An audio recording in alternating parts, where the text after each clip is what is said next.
Então, boa tarde, meu nome é Eduardo Taveira, certo? Eu sou membro da Comissão de Saúde do Conselho Regional de Psicologia, né? Estou participando aqui nessa live agora como coordenador, de substituição a Joyce, né, que coordenou as duas primeiras, né? Então, já dou as boas-vindas a todos que estão chegando. A live de hoje vai falar sobre a situação de isolamento social, luto e emoções, certo? A Joyce está aqui para me dar apoio em relação à logística da live, né? A gente vai aqui gerenciar as perguntas, conversar com a nossa palestrante convidada, que vai ser a Alessandra Xavier. Bacana.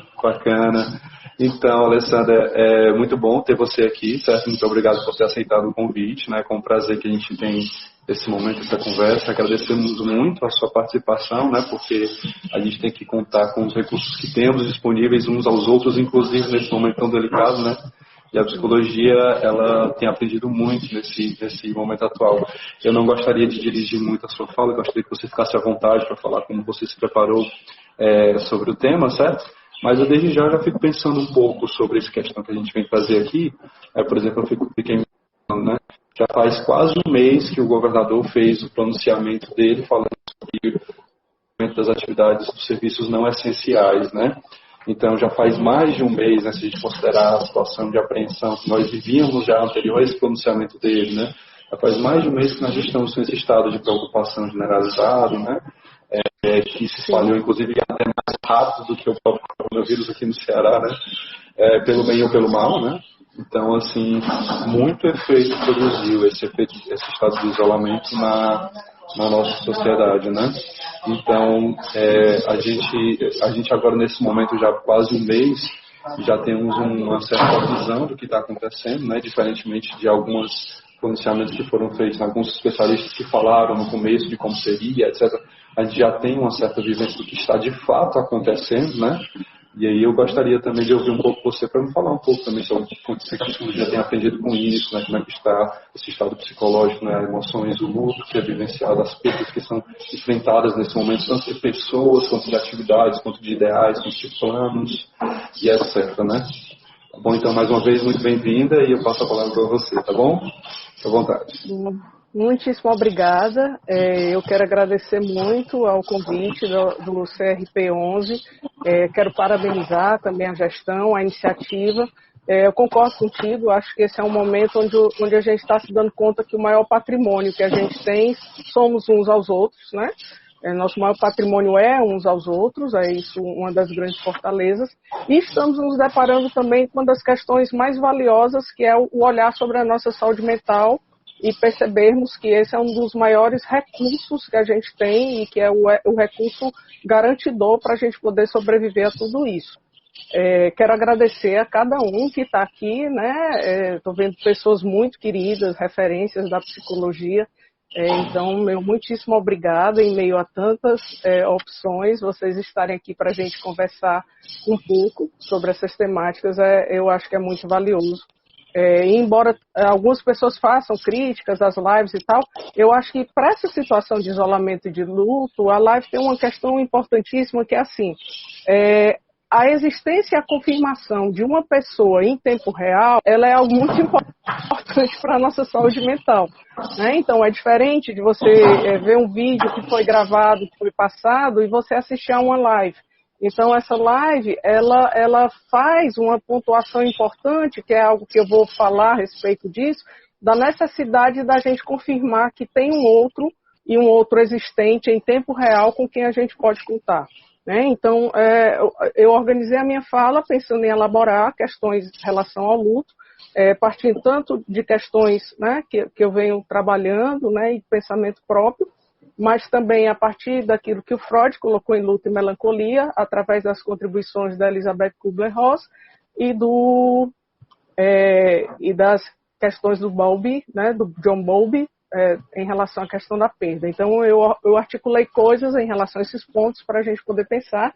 Fico olhando aqui para o tempo, espero que dê tempo, né? Porque, bom, primeiro... Você pode ficar à vontade, né? Eu vou te sinalizando um pouco em relação ao tempo, mas a gente tem uns 40 minutos de fala e as perguntas que forem surgindo, a gente pode ficar registrando e te direcionar depois essas perguntas, tá bom? Pode ficar à vontade. Te agradeço. Né? Então, assim, a gente nunca viveu uma situação como essa, né? Algo de um impacto mundial com tantas perdas somente na Segunda Guerra Mundial, mas a gente tem estudos muito amplos falando das situações que nesse contexto todos nós estamos vivendo, embora nunca tenhamos vivido algo desse tipo e que vai nos reposicionar do ponto de vista teórico e das relações. Realmente a gente tem uma mudança crítica que envolve a todos no mundo. Isso nos coloca diante de grandes desafios que talvez até então nós nunca tivéssemos pensado. Estamos diante de desafios em relação a questões econômicas, estamos diante de desafios que vão necessitar um reposicionamento dos nossos modelos de sociabilidade. Precisamos repensar a nossa relação com a alteridade, e isso traz inevitavelmente uma questão acerca do nosso narcisismo, que vai ter uma relação muito potente com o luto, como eu vou elaborar ao longo da minha fala. E uma coisa muito interessante, assim, nós não teremos mais, pelo menos durante um bom tempo, a mesma relação com a multidão como nós tínhamos anteriormente. Então, isso vai trazer uma série de desafios para o campo emocional que vai contrastar exatamente com esse lugar que era posto até então dessa ode narcísica. Então, veja, por quê? Na hora que a gente fica privado desse contato com a multidão, qual vai ser o grande desafio? Nós vamos precisar investir em relações íntimas, porque multidão vai ser difícil por muito tempo. E aí, na hora que a gente vai precisar investir em relações íntimas, isso vai nos colocar diante da questão de como estabelecer vínculos, né? E vai nos colocar diante de situações muito complexas, que são as relações com a nossa intimidade. E vai revelar uma série de fragilidades. Então, na hora que muita gente teve que ficar dentro de casa, isso fez eclodir uma série de dificuldades emocionais imensas. Algumas pessoas se deram conta do nível de isolamento, algumas pessoas se deram conta da sua imensa dificuldade em lidar com as emoções, muitas pessoas porque o período de isolamento ele nos convoca diante dessas emoções complexas, emoções de medo, emoções de dor, emoções de angústia, emoções de perda, e a gente está entendendo que a gente só consegue lidar com uma situação de mudança traumática se a gente voltar a se conectar com as pessoas de uma forma que a gente possa confiar nelas. E aí eu vou colocar por que a confiança ela é tão valiosa para os processos de luto. Né? Então, eu acho que foi muito sábia, né, o nome, né, que vocês deram para essa live, porque a questão do luto, a questão do isolamento e a questão das emoções, elas estão intrinsecamente conectadas. Na hora que a gente passa por uma mudança, com uma série de perdas como essa, a gente vai precisar se reapropriar de todas as nossas funções psíquicas superiores. A gente vai precisar lançar mão da nossa percepção, a gente vai precisar lançar mão da nossa atenção, da nossa criatividade, da nossa inteligência, da nossa capacidade de elaborar as dores. Então, a gente se dá conta, infelizmente, de como muitas vezes estamos distanciados ou estivemos distanciados dos nossos recursos psíquicos. Então, como muitas vezes estivemos alienados de quem nós somos. E a gente só vai conseguir sair dessa situação e enfrentar essas situações se a gente partir para um reposicionamento de vínculos. E aí, veja que situação difícil, porque não teremos mais as multidões, precisaremos de vínculos íntimos, e somos uma sociedade com muita dificuldade em partilhar de verdade a intimidade, de construirmos laços de confiança. E aí, isso é muito importante, porque, veja só, quando a gente pega um texto do Darwin, né, a gente pega um texto do Darwin é um texto que ele diz assim, a expressão das emoções em animais e humanos. E aí ele vai trazer uma coisa que é assim, ele vai dizer, movimentos musculares e expressões na ansiedade, pesar e no desespero adultos derivam de um grito infantil. Né? Ou seja, todas as situações que a gente expressa diante de uma situação de medo, de desespero e de angústia, que é a que nós estamos experimentando agora, o Darwin, estudando do ponto de vista biológico, ele chegou a essa conclusão que o estudo anatômico ele diz que essas expressões derivam de um grito infantil. E aí a gente fica pensando, né, que em todas essas situações, por que é que as crianças gritam? Né? As crianças, quando elas gritam em última instância, todas as nossas mensagens de ajuda, elas vêm em última instância para ser um pedido de ajuda, um pedido de socorro ao outro, né? É uma tentativa nossa de fazer uma demanda de busca de auxílio a um outro, de um outro que precisa vir e que a gente confie que esse outro vai vir, que esse outro vai nos oferecer alento, que esse outro vai nos oferecer suporte, que esses outros vai nos oferecer algum tipo de acolhida. E o que nós observamos no contexto contemporâneo é que esses gritos infantis que estão eclodindo nas situações de isolamento que provocam sofrimento psíquico, eu acho que deu uma desfocada aqui, eu vou tentar ajeitar aqui a câmera, botando aqui para, né? Pronto, ver se na verdade, isso. Voltou. Pronto, voltou. Isso, está focado agora.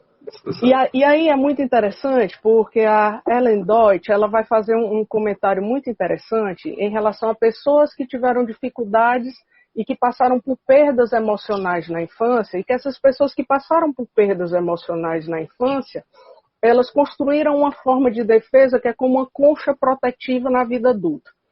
E aí, isso é corroborado também por estudos recentes eu vou chamar de NIM, né, que é o National Institute of Mental Health dos Estados Unidos.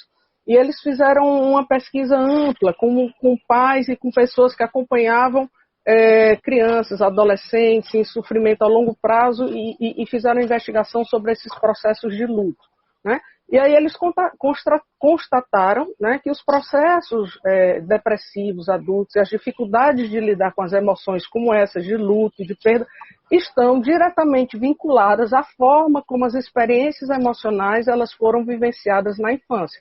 E experiências emocionais essas que tiveram a ver com a forma que foram constituídos esses vínculos emocionais, como foram elaboradas as situações de perda, como foram construídas as situações de escuta para esse grito infantil, né? E aí isso é muito interessante porque nenhum de nós, seres humanos, por mais que nos consideremos fortes, resilientes ou incríveis, não existe esse ser humano que seja protegido de ter passado por uma perda ou um sofrimento emocional valioso na infância, né? Começa pela própria experiência da castração, da gente ter se descoberto que não é onipotente, que não é a criatura mais incrível do mundo. Todos nós passamos perdas na infância, os que tiveram separação de pais, os que adoeceram, os que tiveram a perda de um parente, aqueles que sofreram bullying na escola, aqueles que tiveram uma doença, aqueles que tiveram a perda de um membro, uma doença física. Então, é impossível, porque faz parte da construção e da experiência humana a gente passar por dores emocionais. Só que, veja, a gente vive um contexto social, ou pelo menos vivia, que negava toda possibilidade de dor, de sofrimento emocional. Muitas pessoas se constroem, a gente vê aí toda a lógica do coach, né? Muitas pessoas se constroem diante de uma fala que é assim, tem que ser forte, não pode chorar, eu lido bem com as minhas emoções, eu não sofro. A gente vê as pessoas dizendo, se eu levar um fora, a fila anda de tarde, eu já estou com 15, eu já estou com 12, né? Se passar por um sofrimento de tarde, eu já estou bem, eu já me recuperei, né? Essa coisa de sofrer é para os fracos. Então, esse lugar de que as emoções é coisa de fraco, sofrer é coisa de fraco, chorar é coisa de fracassado, isso gera uma relação para lidar com o sofrimento de total negação. E aí, essa negação, ela faz com que a gente não construa recursos e que a gente não chore. E que a gente fique negado dessa possibilidade do grito infantil. Então, se eu não posso fazer um comunicado a um outro ser humano de que eu estou sofrendo, porque eu acho que isso vai ser visto como uma situação de fraqueza, o que acontece? Isso vai fragilizando a minha própria construção de experiências e de recursos emocionais para lidar com essas situações e vai fragilizando os vínculos, porque os vínculos passam a ser construídos como relações idealizadas entre pessoas fortes, extremamente seguras, extremamente protegidas e que jamais serão impactadas pela dor e pelo sofrimento. E que tipo de relação é essa? Uma relação que não existe. né? Ou seja, as pessoas passam a construir simulacros de relações e quando elas precisam contar com a verdade da experiência emocional, essas relações, aquilo que eu estou falando da intimidade, não existe.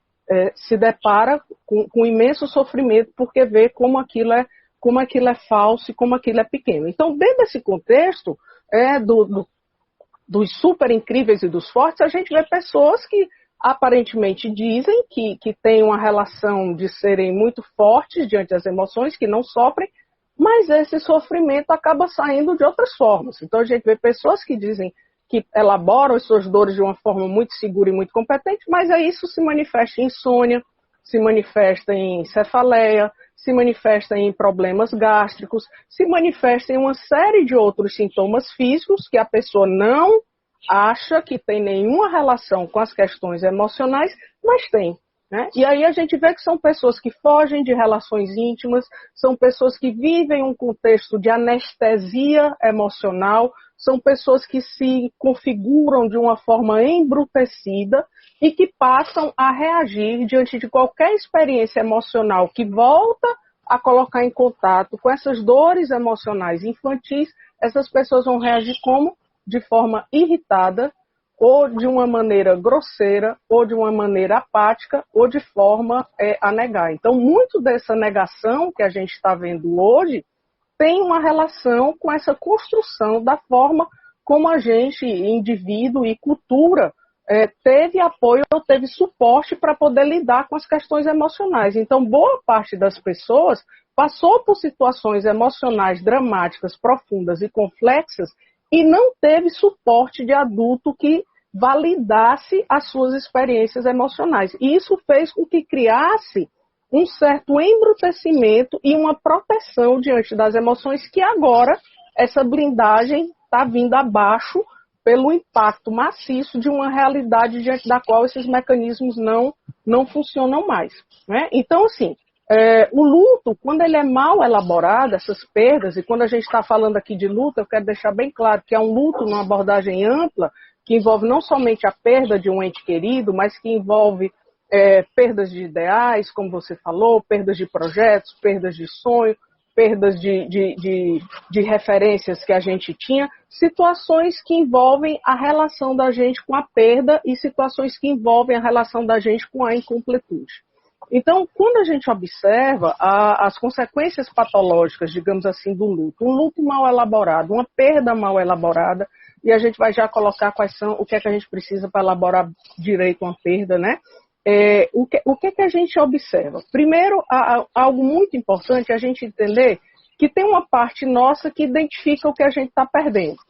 Mas a gente não pode esquecer que nós somos sujeitos do inconsciente. Enquanto sujeitos do inconsciente, temos um ponto de vista dinâmico, temos um ponto de vista econômico, uma troca de energias, e as coisas e os objetos, eles passam a ser marcados por uma ambivalência. Então, a mesma coisa, ela é fonte de amor, ela é fonte de raiva, ela é fonte de uma série de expressões. Então, uma parte nossa sabe o que a gente está perdendo, mas tem uma parte nossa que é acionada e que sofre porque não sabe o que é que a gente está perdendo naquilo que a gente está perdendo.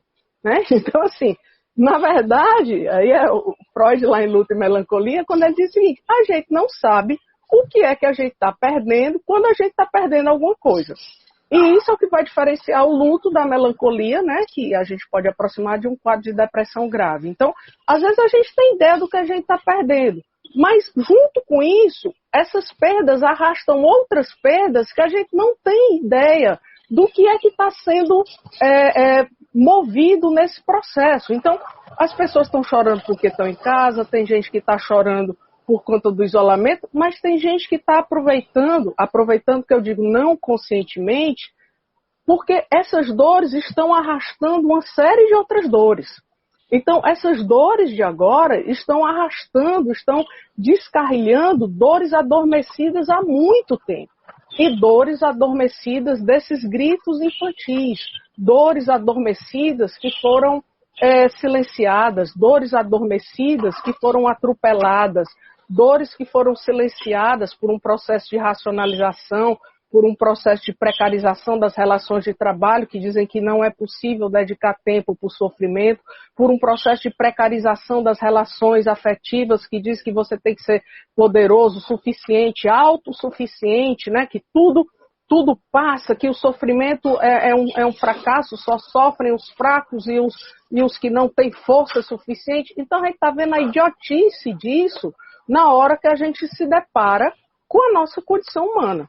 Então, esse processo de isolamento, ele nos coloca numa situação regressiva e ele acionará em todos dores que estavam aparentemente silenciadas, aparentemente contornadas, mas que estão vindo à tona com uma força avassaladora nesse momento. Então, e que muitas delas têm reação com perdas e ameaças vivenciadas no período da infância. Então, alguns autores apresentam, né, que algumas das consequências patológicas do luto, e eu estou colocando isso por quê?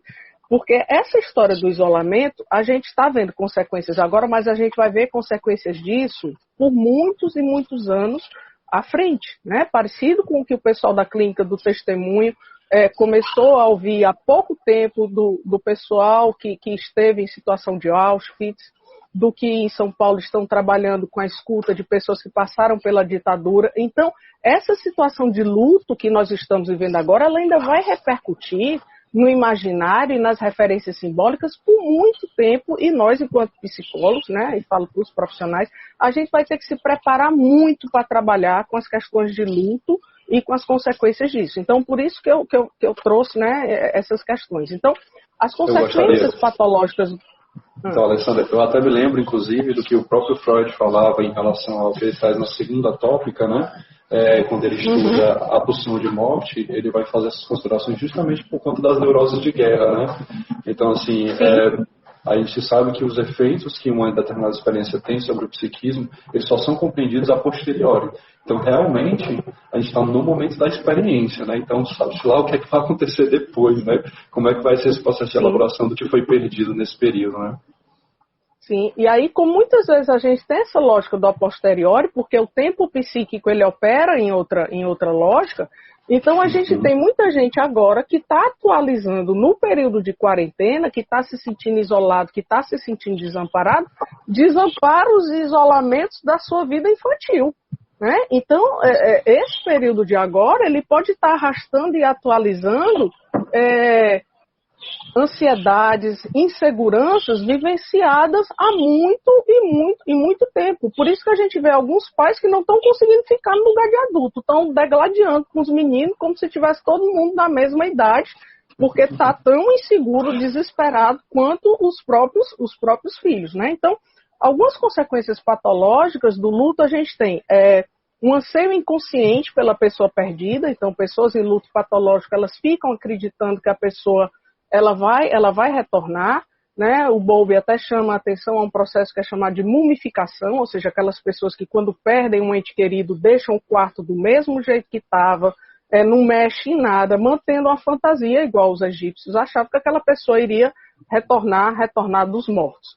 Esse processo do anseio inconsciente pela pessoa perdida, ele está hoje muito presente no anseio inconsciente pela volta da vida que a gente tinha antes, como se na hora que abrir a porta da quarentena a gente vai voltar, né? Foi só um stand-by, congelou e a gente vai voltar para a vida que a gente tinha antes. Isso não vai ser possível. Essas reações, elas tendem a negar que a gente perdeu alguma coisa. E essas negações diante da perda, elas acontecem para evitar que a gente se depare com o sofrimento. Mas a gente precisa construir recursos para poder lidar com o sofrimento, porque a negação da perda, ela não vai fazer com que aquela perda deixe de existir na realidade. Né? Então, uma outra coisa é a questão da autoacusação. Uma das consequências da dificuldade em lidar com as perdas é que quando a perda acontece, muitas pessoas guardam, né, vestígios e passam a vida toda nesse lugar dessa autoacusação. Atribuindo a si a culpa do que tudo aconteceu, né, desencadeando autoacusações terríveis, passando a vida num estado de ruminação, de lamentação, e que faz com que a pessoa não caminhe na vida, né, não vá adiante. Um terceiro elemento do luto patológico é o cuidado compulsivo com outras pessoas. É muito comum a gente ver pessoas que esquecem de cuidar de si, que abandonam a sua vida, que deixam de ter cuidados consigo e que desenvolvem um cuidado compulsivo com as outras pessoas, né? E isso tem a ver com a tentativa de reparar nos cuidados com os outros, aqueles cuidados que a pessoa gostaria de ter recebido na sua vida e não recebeu. E, por último, né, a questão da negação de uma forma mais ampla e a descrença nessa questão da perda de uma forma geral. E aí a gente tem uma coisa relevante, que é assim, um dos processos necessários para a gente poder elaborar esses lutos é a existência dos rituais. E em muitas situações a gente vai ver, assim, uma coisa difícil. A gente precisa na cultura, missas, estar com os amigos, o próprio ritual de velar o corpo, esses rituais que a cultura oferece como forma de você poder elaborar as perdas. Né? Quando acontece uma coisa difícil, a gente fala com as pessoas, a gente sai para encontrar os amigos, a gente precisa falar, que são as construções simbólicas que a gente precisa fazer para lidar com o inominável do doloroso e do difícil que pode ser arrastado pela pulsão de morte. Então, o que é que a gente sabe? Né? A gente sabe que o sintoma é aquilo que se coloca no lugar da palavra. E na hora que a gente fica mais contido na possibilidade de ter esse suporte social para lidar com o luto, esses conteúdos emocionais, eles ficam mais difíceis de serem elaborados. Então a gente vai ter muita gente que vai passar pela perda dos seus entes queridos e não vai ter condições de contar com esses rituais da cultura para dar suporte ao luto. Não vai poder fazer o enterro, não vai poder ter o abraço dos amigos, não vai poder ter a presença das pessoas. Então, a gente precisa construir alternativas para dar suporte uns aos outros, para nos sentirmos apoiados para poder lidar com essas reações diante da perda. Porque todos nós vamos passar por situações difíceis e desapropriados do convívio emocional que nos permita falar ou partilhar o que sentimos, isso vai ficar cada vez mais difícil e impossível da gente poder lidar com essa situação. Então, a gente tem visto uma série de pessoas dizendo assim, isso é uma besteira, o que se está vivendo agora, a gente tem que trabalhar, essa tentativa de querer fazer alguma coisa é exatamente uma reação diante de algo que o vírus nos coloca a todo, que é ter que nos confrontar com a nossa impotência. Então, todos nós estamos sendo confrontados com a nossa impotência, todos nós estamos confrontados com a existência dos nossos limites. Eu quero ir para o meio da rua, não pode. Mas eu quero ir para a praia, mas eu quero fazer o que eu quero, a minha liberdade. Então, as pessoas, pelo funcionamento narcísico que eu falava anteriormente, estão com muita dificuldade, porque talvez estejam vivendo pela primeira vez a confrontação com o limite real da vida e sentindo uma dor, né? Exatamente, Scarlett, diante da finitude, que é algo absolutamente assustador para o aparelho psíquico. Não é à toa que a gente elege tabus para aquilo que é de difícil apropriação. E a gente tem dois grandes tabus na história da humanidade, que é a questão da morte e são as questões da sexualidade. Então, a morte porque nós nunca vivenciamos, né? O nosso aparelho psíquico ele não tem registro sobre a morte, obviamente porque a gente nunca morreu, né? Então, a gente não tem registro sobre algo que a gente nunca viveu. Mas a gente tem uns registros sobre as experiências de quase morte, que são as experiências iniciais infantis, diante das quais a gente se sentiu absurdamente desamparado. Então, a gente guarda memórias no corpo, e aí o Freud vai dizer que o ego no início é corporal, então a gente guarda memórias avassaladoras no corpo de experiências muito dolorosas diante da situação do desamparo, diante da situação de quase morte. E as questões relacionadas à sexualidade, essas afloram de uma maneira muito, muito, muito forte nesse momento. E aí se a gente pega lá o Freud, quando diz que tem 3 fontes de mal-estar na vida, né? A degenerescência do nosso corpo, os fatores externos e as relações com as outras pessoas, que isso sempre vai ser fonte de sofrimento, nós estamos vivendo no momento diante dessas 3 situações ao mesmo tempo. Então, isso mobiliza níveis de ansiedade altíssimo, porque a gente está com medo de morrer, do nosso corpo sofrer problema pulmonar, falta de ar, febre, não sei o quê. A gente está com medo de um fator externo, um vírus, que a gente não sabe de onde vem, né? Mudanças de ministro, questões econômicas, enfim, e o campo das relações interpessoais. Porque essa pandemia, ela traz algo muito claro, que é assim, você não sobrevive só. De nada adianta você cuidar dos seus processos de higienização, você colocar a sua máscara, se o outro não colocar, se o outro não se cuidar. Então, isso nos confronta com algo muito novo, né, dentro desse modelo neoliberal de relações interpessoais, que é assim, a extrema necessidade que não basta eu cuidar de mim, mas eu preciso me importar com o outro. Eu preciso que o outro tenha acesso também a poder se cuidar e a poder sobreviver. E isso está abrindo os olhos de uma boa parte da população para entender que o mundo não se esgota nas fronteiras da sua própria existência, né? Que existem os outros, né? Então, assim, quais são essas variáveis que afetam o luto? Fico olhando aqui para o tempo, mas vai dar, né? Então, assim, as variáveis que afetam o luto, elas têm a ver, primeiro, com a identidade e o papel da pessoa perdida, né? Se a gente perder pessoas mais jovens é mais difícil do que, né, a gente ter que lidar com uma morte que a pessoa já estava doente, a gente imaginava que isso ia acontecer, o lugar que aquela pessoa que a gente perde ocupa na nossa vida, então isso também vai influenciar o luto. A idade e o sexo da pessoa enlutada, porque a gente sabe que os homens têm mais dificuldades em lidar, em experimentar as suas relações emocionais, as causas e circunstâncias da perda. Então, veja só, uma coisa é uma perda que eu já estava esperando, uma pessoa que está doente há muito tempo, teve todas as condições de cuidado, teve acesso a todos os investimentos. Uma outra coisa é uma perda de alguém porque teria como ela sobreviver se tivessem os insumos médicos, se tivessem os investimentos, se ela não morasse num lugar que não tem, que tem ausência de saneamento, se ela morasse num lugar que o poder público chega, né? As circunstâncias da morte, elas também interferem na forma como o luto vai poder ser elaborado. Aí tem também as circunstâncias sociais e psicológicas que afetam a pessoa na época da perda e depois, ou seja, nesse momento agora que todos nós estamos emocionalmente mais instáveis, perder alguém nesse momento é muito mais difícil do que uma situação em que a gente esteja mais seguro emocionalmente. Não é que tem um momento melhor para a gente perder alguém, não, né? Sempre vai ser doloroso e sempre vai ser difícil.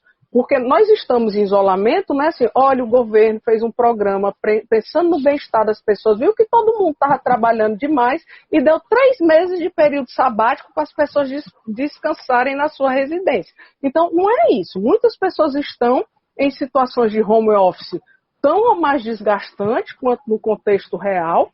Por mais que você esteja em casa, mas não é um descanso, porque o tempo todo você tem ali uma tensão de que lá fora tem gente morrendo, tem gente adoecendo, tem uma situação difícil. Então, por mais que você esteja em casa e aparentemente descansando, o seu aparelho psíquico está sendo sobrecarregado. Então, qualquer coisa que sobrecarregue ainda mais, como a notícia de que você perdeu alguém, como a notícia de que alguém que você ama está doente, isso eleva os níveis de tensão para uma situação que torna ainda mais difícil a gente administrar essa situação.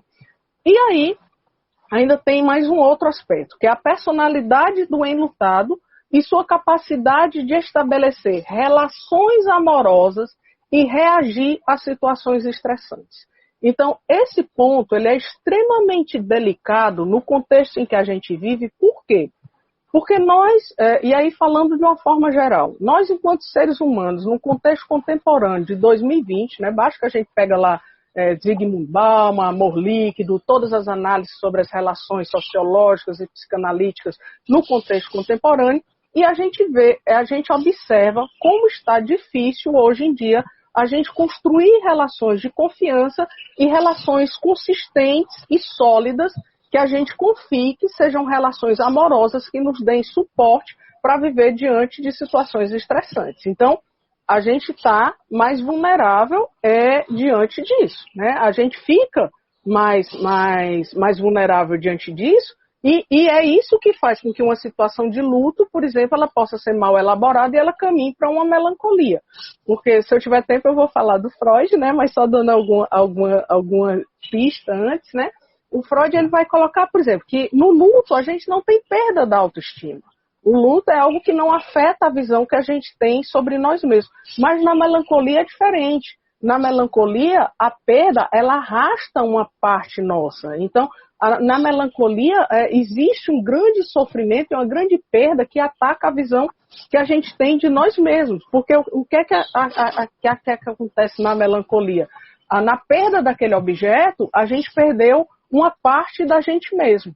Então, isso pode fazer com que, diante das situações que a gente vem a experimentar agora, processos muito complexos em relação a essa perda, acione as nossas dificuldades emocionais já vivenciadas anteriormente, né? E aí a gente tem uma coisa muito interessante, que é assim, o Gerow, ele vai falar que muitos dos quadros depressivos decorrente do luto vão ter relação com...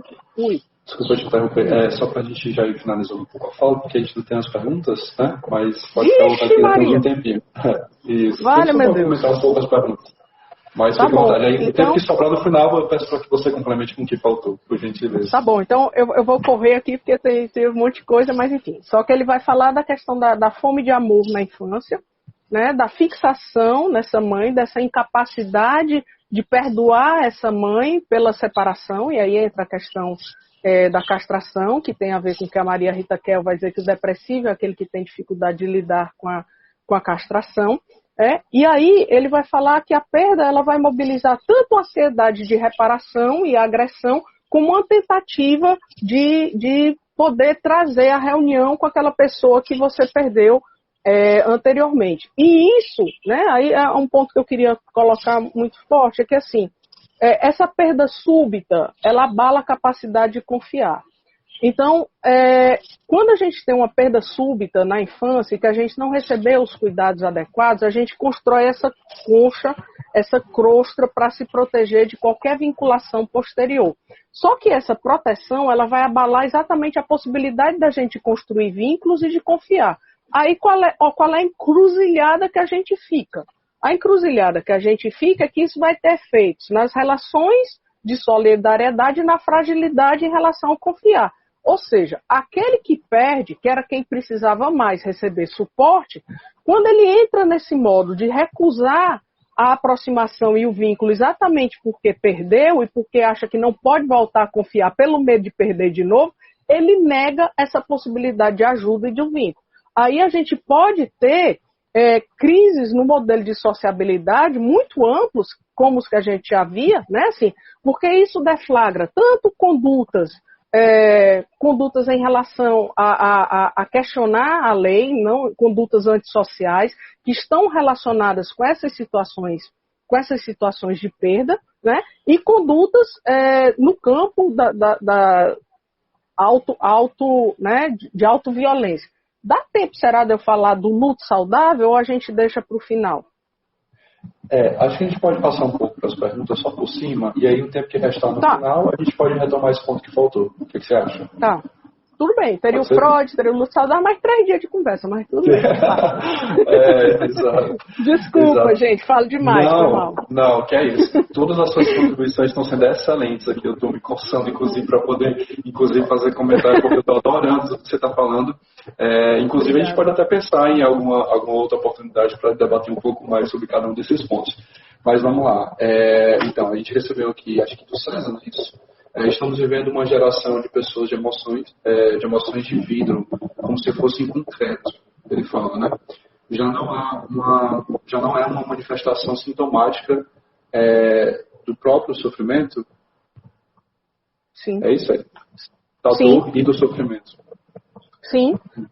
Inclusive, quando a gente tem estudos, por exemplo, na questão do suicídio, né, que é a minha área de referência, um dos fatores de risco é a questão do embrutecimento. E esse embrutecimento já é uma consequência dessas relações emocionais travadas desde a infância, onde não foram oferecidos alento, onde não foram oferecidos cuidado, onde não foi oferecido proteção, E isso vai criando esse mecanismo de relação consigo e com o outro de uma forma crua, de uma forma fria e de uma forma distante, porque interfere na possibilidade de eu confiar no outro. Lembra daquela história do grito infantil do Darwin, né? Então, as crianças, quando elas precisam de ajuda, elas fazem um olhar, elas abrem a boca, elas dizem assim, socorro. E se diante disso a ajuda não vem, ou vem mais agressão, né? Vem um escárnio, vem um sadismo, vem uma psicopatia, que é o que a gente observa nos dias atuais, isso vai gerando um enrijecimento e um embrutecimento interno que vai tendo consequências sociais danosas, porque vão ser pessoas incapazes de empatia, incapazes de estabelecer vínculos e incapazes de conexões emocionais íntimas e profundas.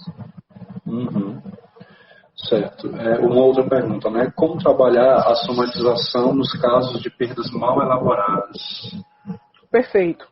Eu acho que essa é uma das questões valiosíssimas e a gente vai ter muito trabalho pela frente. Assim, primeiro, entender que aquela somatização é a defesa que a pessoa construiu e onde ela se sustenta para se proteger de não lidar com o conteúdo dolorosíssimo que está por trás. Então, esse conteúdo que está por trás pode ser a perda de um familiar, a perda de um ente querido, a perda de um sonho, de um projeto que a pessoa construiu, uma vida de sofrimento, de abusos sexuais, de violência doméstica. Então, a gente precisa primeiro construir, aí volta essa história da infância, a gente precisa reconstruir na relação com essa pessoa a garantia de que agora ela tem alguém que ela pode confiar, que vai legitimar a fala dela, que vai legitimar o sofrimento dela, que vai ouvir os gritos infantis dela e que vai dar colo e que vai oferecer outros recursos para lidar com a dor e o desespero que não seja o silêncio,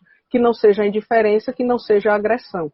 Entendendo que isso vai levar um tempo, né, para que essa relação de confiança ela possa ser construída, esse descongelamento emocional, como fala o Winnicott, ele possa ser elaborado, ele possa ocorrer e a pessoa tenha condições de poder falar daquilo que está por trás do que aparece somente como um sintoma psicossomático, mas que nem ela tem ideia do que é, né, e que só vai aparecer a partir dessa relação de confiança que permita a ela relaxar, rebaixar um pouco as suas defesas e poder falar sobre aquilo que até então nunca foi possível ser falado, aquelas dores que até então só podiam ser comunicadas através das dores físicas, mas as dores emocionais que se escondiam ali, até então ela nunca teve coragem nem confiança de poder falar para ninguém. Então, a possibilidade de morte de entes queridos vai continuar, né? Como lidar com isso? É outra pergunta que surgiu. Tá. A gente vai ter que se preparar muito, né? Primeiro, o suporte emocional, ele necessita de uma preparação complexa. Ele precisa de uma preparação técnica, muito bem organizada, teoricamente, com fundamentações técnicas. Ele precisa de uma preparação humana. A gente, enquanto profissional, tem que se cuidar, fazer as terapias, fazer suas análises, ter a supervisão. E a gente precisa de políticas públicas eficientes para garantir as condições de trabalho para que os profissionais possam oferecer as ajudas para as pessoas que estão em situação de sofrimento. Então, esses processos de luto que serão desencadeados, eles vão precisar de uma série de estratégias. Eles vão precisar desde estratégias de visitas domiciliares, eles vão precisar de estratégias de trabalho em grupo, eles vão precisar de estratégias de trabalho de fortalecimento comunitário, vão precisar de estratégias para a construção de recursos simbólicos e criativos para poder lidar com a dor, ou seja, onde é que eu vou direcionar, para onde eu posso direcionar essa perda, que é uma das tarefas do luto, ou seja, a gente se retrai, a gente redireciona para a gente aquele investimento que estava sendo feito ao objeto, o objeto não está mais ali, aquela energia volta para mim para poder elaborar aquele luto, mas eu preciso ter algo depois que me dê alento e esperança para onde eu possa voltar a investir, né? Então eu preciso ter atividades sociais, eu preciso ter atividades artísticas, eu preciso ter atividades comunitárias, eu preciso ter espaços onde eu possa investir aquela energia que eu direcionava para aquele objeto que não está mais lá, mas que eu veja que existem outras possibilidades sociais para eu colocar ali. Então, a importância de não negar o luto, de poder falar sobre ele, de reconhecer a perda, de ter espaços onde isso seja acolhido e que me sejam oferecidas alternativas para poder lidar com essa dor. E que não é rápido, não é coach. Não vai ser de manhã, ter um luto e em 5 minutos você está bonzinho, está ótimo, enxuga as lágrimas, vá trabalhar, está tudo bem. O cuidado humano, ele é artesanal. O sofrimento, ele leva tempo. Ele não é uma coisa de ritmo de produção fabril, não. Opera pela perspectiva da subjetividade, né? Ou seja, é singular, né? Ninguém sabe quanto tempo vai durar o luto de cada pessoa. Né? Perfeito. Essa dimensão da subjetividade, ela é artesanal, né? O que significa que ela é de um a um, ela é colhida com delicadeza. A palavra, ela tem uma escuta, cada encontro ele é um encontro, cada fala é uma fala. O que repete linear, igual é robô, é máquina. Nós, seres humanos, somos atravessados por rupturas, por falhas, por meandros, por labirintos. E só um outro ser humano é que consegue. Isso é uma coisa que eu sempre digo. Nunca vão inventar nenhuma tecnologia mais eficiente para cuidar do sofrimento humano que um outro ser humano. Exatamente. Mais uma última pergunta, né? Como fica a nova geração tão frágil diante da adversidade? Essa fragilidade da nova geração está relacionada com aquilo que ela tem recebido, né? Então, assim, a gente aprende a lidar com as dores, a gente aprende a lidar com a nossa subjetividade, com a nossa experiência humana através de quem? Através dos nossos pais, através da cultura, através do contexto, através da relação com os professores, né? Como é que a gente sai desse eu ideal para um ideal de eu, né? Como é que a gente sai de uma referência narcísica para um posicionamento na cultura? A partir do momento que eu tenho balizas que digam como é que eu vou lidar com a minha limitação. A partir do momento que a gente tem adultos que negam essa limitação, que negam a frustração, que negam a castração, que dizem, que oferecem como alternativa diante das dores produtos, né, que você pode comprar, vai no shopping e compra, ou produtos para anestesiar a dor, né, bebida, uso abusivo de álcool, outras drogas, enfim. Os únicos recursos que a gente tem são esses recursos externos e no campo dos objetos que não são simbólicos, porque quando a gente tem recurso externo do posto de saúde, do CAP, dos profissionais, ótimo, a gente pode até estar frágil internamente, mas esse recurso interno potencializa o recurso interno. Mas quando os recursos externos são só simulacros e não vão ajudar a gente a lidar com a dor, vão só entrar no mecanismo de negação e de anestesia, a gente fica muito frágil. Então a gente precisa voltar com essa nova geração a produzir narrativas, a lidar com a questão da arte, a tematizar a questão do sofrimento, a lidar com as experiências de angústia, a construir recursos simbólicos para empoderar a solidariedade, os vínculos, a construir principalmente, eu acho que isso é uma das estratégias mais valiosas, relações de intimidade. A gente precisa voltar a valorizar relações de intimidade, que são assustadoras. Por isso a gente fugiu disso, né? É só um crush, coisa rápida, uma relação de 2 minutos, só no que tá bom, quando a relação fica difícil a gente abandona, troca por outro. Então, por que isso? Porque os meninos, né, estão tentando lidar como pode. Então a gente precisa empoderar a arte, a gente precisa empoderar a filosofia, a gente precisa empoderar a sociologia, a gente precisa trazer essa geração para o campo para poder construir recursos simbólicos para lidar com a dramaticidade, digamos assim, da existência. Não é uma coisa ruim, mas a existência ela é dramática, intensa e complexa. Perfeitamente. Então, essa questão da gerência do tempo aqui da live, né, ainda é coisa que a gente está aprendendo, porque tem o fato de que depois de 1 hora, né, cai automaticamente. Então, a gente aqui tem que se organizar como pode, mas a gente ainda tem algum tempo. Pelos meus cálculos, você tem 10 minutos, não é isso? Mais uns 10 minutos. Então, se der para eu falar do luto saudável, aí pronto. Tu me avisa quando começar aquele alarme bomba, que é assim, isso, 1 minuto, 50 segundos, né? Que parece que ele vai explodir e vão colocar, a gente sabe lá para onde. Então, mas desde já eu queria só agradecer, né, não só a sua participação, mas também a participação de todo mundo com as perguntas.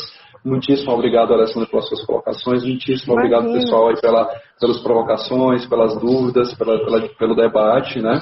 Existe sim, Alessandra, a possibilidade da gente fazer um novo convite para uma segunda live, né, em que você vai poder ficar mais à vontade para falar sobre o luto saudável, né. Eu fiquei com muito interesse de que você falasse um pouco mais sobre esses recursos simbólicos que nós temos hoje em dia, né, visto que os rituais fúnebres eles são extremamente importantes para a elaboração do processo de simbolização da perda daquele objeto amado, né, nesse momento que a gente está agora, em que a gente, além de estar afastado do convívio social, né, da coletividade que pratica esses rituais fúnebres, né, a gente também pode correr o risco de não ter sequer acesso ao cadáver, por exemplo, né, de um ente querido que faleceu devido às medidas de biossegurança, né. Então, eu fico muito preocupado em relação às implicações subjetivas que isso pode vir a ter, né? Então, assim, eu vou te deixar à vontade para que você possa ir falando um pouco mais, né? Quando eu só falo, e eu vou te dar esse alerta aí quando eu chegar. Mas caso não dê tempo, eu vou ver com a Comissão de Saúde, com o Conselho, para a gente ter a possibilidade de continuar na próxima live, tá bom? Mas eu já agradeço muito. E eu também agradeço muito a condução gentil, amorosa, competente, né? E a presença também dos amigos queridos. Espero ter contribuído de alguma forma. Então, para deixar... Rapidinho, desculpa. Agradeço também a Joyce Lari, que está aqui dando suporte, né? Um beijão para Joyce. Joyce é uma amada querida da vida, né? Então, só para colocar algumas coisas para a gente pensar, né? Alguns elementos do luto saudável, e aí veja como isso é valioso para a gente poder... o que ajuda a gente a lidar com a situação de perda? Como essa? Perdi o emprego, não estou podendo sair, falta de escola. Primeiro, condições econômicas e de habitação tornam mais fácil ou mais difícil a elaboração de luto. Então veja só, diante da realidade que a gente tem, né? As condições econômicas e de habitação, elas interferem na facilidade ou dificuldade do luto. Segundo, se há ou não oportunidades que facilitem a organização de um novo modelo de vida social ou econômico. Ou seja, perdi emprego, perdi trabalho, tudo. Eu vou ter suporte, eu vou ter oportunidades que vão me ajudar a facilitar esse novo modelo de vida, como a gente falava, eu vou ter suporte para elaborar as minhas dores. Como é que vai ficar a rede de atenção psicossocial depois disso, né? Outra coisa, se as crenças ou práticas culturalmente determinadas facilitam ou impedem o luto sadio. Então, esse modelo que a gente tem hoje, que não pode sofrer, não pode chorar, que enxuga lágrima, lágrima é coisa de fraco. E isso é uma coisa terrível para esse momento onde a gente não pode ficar frágil, não pode chorar, não pode sofrer, não pode dizer que está mal, porque todo mundo tem que estar bem sucedido fazendo live, arrecadando milhões e não sei o quê, né? Todo mundo tem que ser incrível, fantástico, maravilhoso, botar live, tá fazendo comida, tá cuidando dos meninos, tá limpando a casa, tá lavando a roupa, né? Então todo mundo Ave Maria, ninguém sofre nessa quarentena, né? Além disso, se você tem parentes ou amigos ou outras pessoas que facilitam, né, ou impedem o luto sadio. Então, se a gente tem pessoas ao nosso lado que dizem pode sofrer, pode chorar, tô aqui, eu citei, Maria, eu não acredito não, tá falando nisso de novo, pelo amor de Deus, pra cima, ninguém aguenta mais. Então isso dificulta também a elaboração do luto.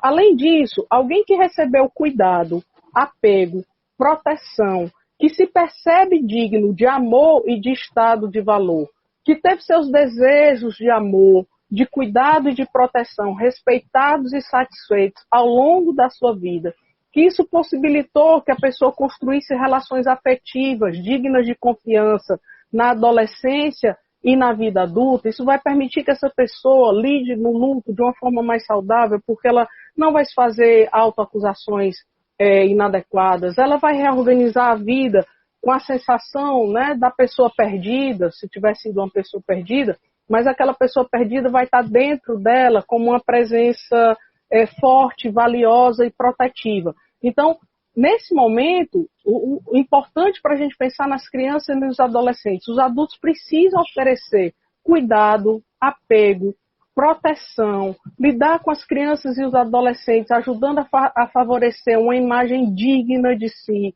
de valor, de que as pessoas são merecedoras de valor e de respeito, porque isso vai construir um patrimônio inalienável que é a riqueza de um mundo interno.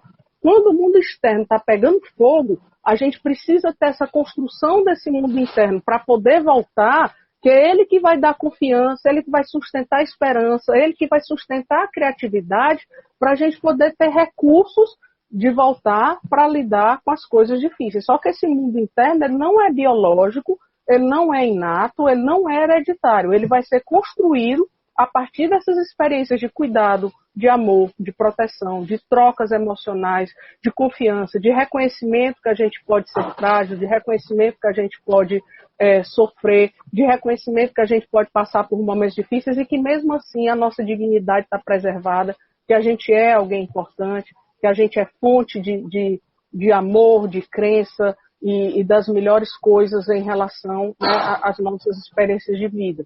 Então, isso é uma dimensão valiosíssima que a gente precisa promover, entendendo que essas reações emocionais diante das situações de perda, elas fazem parte, né? O Freud vai falar da questão da ambivalência, ele vai falar da questão da introjeção no ego, daquela relação com a figura amada. Então, esses elementos, eles vão ter uma relação direta sobre a forma como nós poderemos ou não elaborar a perda. Então, não desqualifique as pessoas que estão tristes, não se imponha idealizações, porque essas idealizações vão só sustentar um posicionamento existencial narcísico, e o posicionamento existencial narcísico, ele é o contrário do que a gente precisa hoje para fortalecer a solidariedade, para fortalecer as relações íntimas.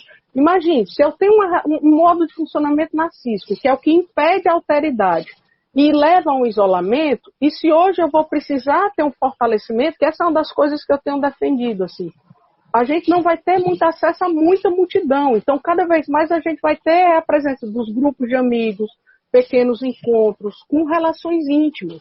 Então, esses modelos narcísicos, eles vão impossibilitar a existência desses recursos que vão ser a nossa salvação psíquica.